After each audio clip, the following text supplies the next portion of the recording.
Bienvenue sur Africa 24. Dans l'invité du jour, nous recevons le professeur Messanga Niamdine Pascal, chef de département de l'Intérieur et de la coopération pour le développement à l'IRIC. Nous sommes à quelques semaines du scrutin présidentiel du 7 octobre au Cameroun. Le président Paul Biya est en lice pour un 7e mandat. Une élection à plusieurs enjeux pour le Cameroun qui fait face à la menace terroriste au nord du pays, mais aussi à la crise anglophone qui perdure maintenant depuis 2 ans.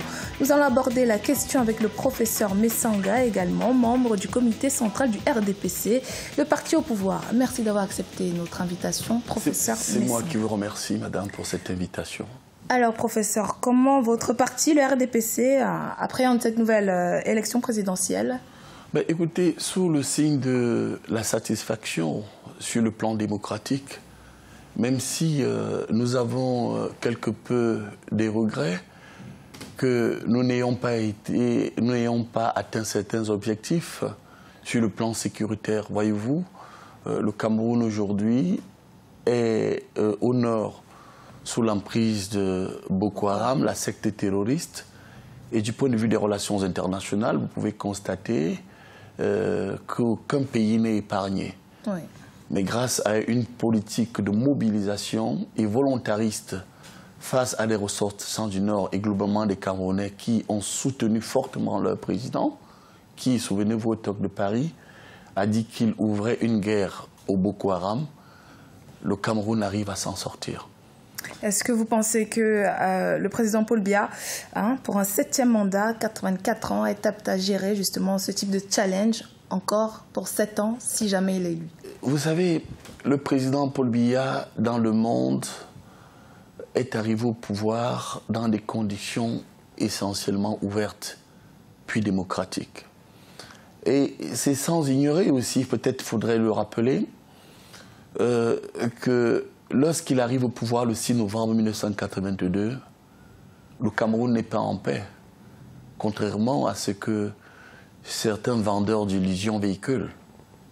Au Cameroun, on a des citoyens de l'intérieur, effectivement, qui vivent, mais à côté, on a des exilés politiques. Souvenez-vous, pour les Camerounais qui nous écoutent, Ernest Ouandji a été fusillé dans les années 70. Oui. La liberté de parole était interdite. On avait des exilés comme Abel Eyinga, Mongobeti, pour qui je voudrais avoir une forte pensée. Il n'y avait qu'un seul parti. Madame, voyez-vous aujourd'hui, il y a près de 200 partis politiques. Et lorsque certains viennent vous dire que 36 ans après, rien ne s'est passé, qui peut croire à ça? Voyez-vous, les Camerounais savent aussi que lorsque ce précurseur de la démocratie, le président Paul Biya, en Afrique, est arrivé au pouvoir sans armes, le continent africain, entre 1960, je vais vous donner des chiffres qui feront peut-être froid au dos à certains, entre 60 et 2010, lorsque les États africains célèbrent leur centenaire, le continent africain est essentiellement militarisé. Ce continent comptait 4600 coups d'État et tentatives de coups d'État. Tous les régimes, alors je vous dis bien, tous les régimes en Afrique centrale étaient des régimes militaires. Et quand vous allez plus loin, pour ceux qui nous regardent, prenez une carte de l'Afrique, 85% des systèmes politiques africains étaient des systèmes politiques militarisés. Soit c'était tenu par des militaires, des putschistes ou des chefs de guerre. Mais pas le Cameroun. Vous comprenez donc que lorsque le président arrive, il vient avec une vision à l'effet de moderniser. Même s'il a connu des tentatives de coup d'État, même s'il a subi la démocratisation, parce qu'il faut vous dire que dans les années 92, il n'avait que 10 ans de pouvoir, 59 ans. Certains estimaient déjà qu'il fallait une démocratie qu'il a suivie, qu'il a implémentée, même si nous reconnaissons qu'il y a eu des influences extérieures, notamment la conférence de la Bonne. Alors vous êtes très connu pour votre franc-parler. Oui. Vous avez notamment été très critique avec votre parti, le RDPC, du moins ses membres ces derniers mois. Que dénoncez-vous principalement? La gabegie, le mensonge, le népotisme, les courtiers. Et c'est cette équipe-là que vous voulez encore remettre Madame, pour un 7e mandat? Je vais vous dire, il y a 8 candidats. Quand vous avez des candidats qui vous disent Paul Biya a mis ses compatriotes en prison pour détournement de fonds. Est-ce que c'est sérieux?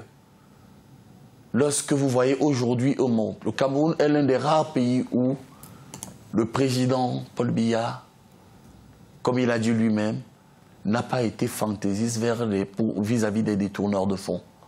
Comment pouvez-vous croire que parmi ces candidats, 3 ont été ses anciens ministres? Permettez-moi de vous dire en une seconde que en 1975, gouvernement du 30 juin, et Ndamdiya est son vice-ministre des Affaires étrangères. En 1992, M. Garia Aman Adji est son ministre de la fonction publique. Et très récemment, il faut le dire, parce que M. Kamto, qui est un brillant universitaire, mais un piètre homme politique, il faut l'avouer, est revenu aussi aux affaires et dit qu'il peut être président. Ça veut dire qu'il y a la démocratie au Cameroun. Les autres candidats, parlons-en. Vous avez un jeune qui vous a parlé de 11 millions d'inscrits. Il n'a pas atteint cet objectif. Mais il vous dit quand même qu'il peut challenger avec le président Paul Biya, qui, dans le sommier du RDPC, engrange 3 400 000 à 500 000 voix. Et vous avez 2 autres qui collaborent institutionnellement avec nous. Un ancien avocat de l'État. Ma question est surtout autour du RDPC que vous avez dénoncé des membres du RDPC, oui, parti. Alors pour revenir dans cette la même équipe que vous voulez? On ne peut pas reconduire les vendeurs d'illusions dans notre parti. Qu'est-ce que le président doit faire? Je suis aujourd'hui dans une dynamique appelée le biaïsme qui repose sur le renouveau, qui lui-même intègre 5 piliers. La rigueur, la moralisation, la justice sociale, l'ouverture démocratique et le rayonnement diplomatique. Et l'idée, c'est que le président se sépare de toutes ces personnes? L'idée est que le président...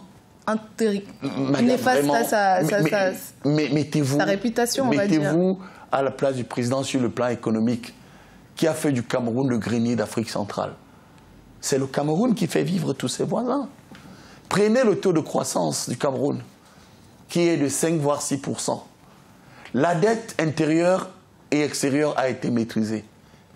Les investissements à travers les projets structurants sont réels.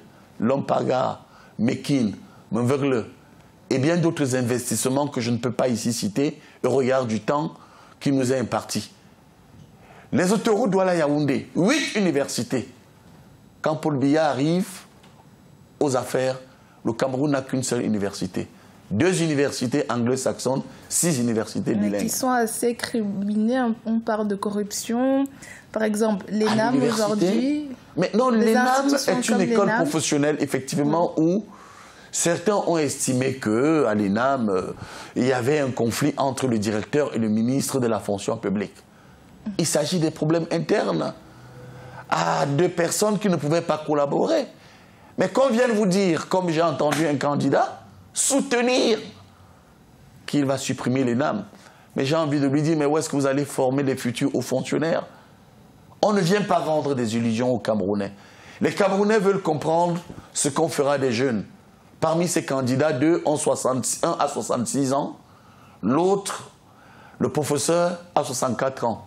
Paul Biya a 36 ans au pouvoir. Si vous faites 36, 66 ôté de 34, il reste 32 ans. Voilà des jeunes que Paul Biya a soutenus et a contribué à faire des hommes aujourd'hui. Merci, professeur. Mais aujourd'hui, sans vous couper, en me donnant une seconde, sur le plan social, le Cameroun, il ne faut pas l'oublier, est un pays sous-développé. Mais nous nous battons, comme la plupart des pays d'Afrique, à faire face aux pressions extérieures, la pression de la dette, la pression de la détérioration des termes de l'échange, et puis l'autre pression de la mondialisation qui fait aujourd'hui de tous les pays africains en réalité des pays en crise. Et nous pensons que Paul Biya peut surmonter tout cela. Merci professeur Messanga d'avoir répondu à nos questions. Merci également à vous chers téléspectateurs pour votre fidélité. Restez sur Africa 24, dans un instant une nouvelle édition de l'actualité.